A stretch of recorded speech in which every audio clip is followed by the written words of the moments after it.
It was the day that I knew I was going to be admitted. So I told myself, I'm going to go surfing. This August will be 10 years post-transplant. And it was about a year prior to that I was originally diagnosed. My blood counts were out of whack and there was no apparent reason for it. That was part of the reason for going right to a bone marrow biopsy. The diagnosis was CML, chronic myeloid leukemia.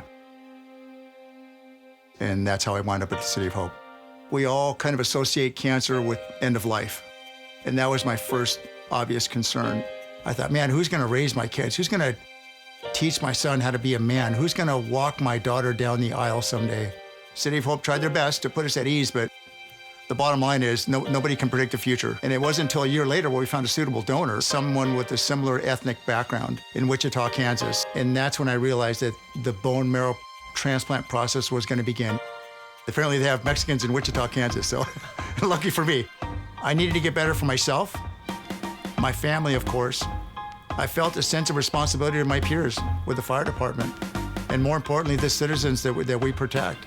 I've made a life commitment years ago, 26 years ago, to protect and serve the citizens. And it's a big part of my life.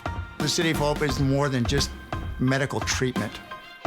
They have to put you back together from the ground up. I went to my favorite spot. I remember getting dressed and going through the routine that I've been through thousands of times.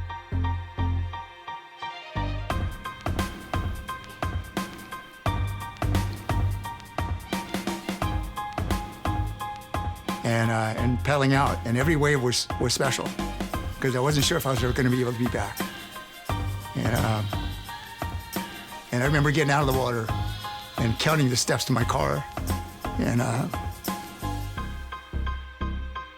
thinking, I'm gonna beat this, and I'm gonna retrace those steps. And I'm happy to say that I'm here, I was able to do it. At City of Hope, we combine science with soul to create miracles. My name is Gus Perez, and I'm a miracle.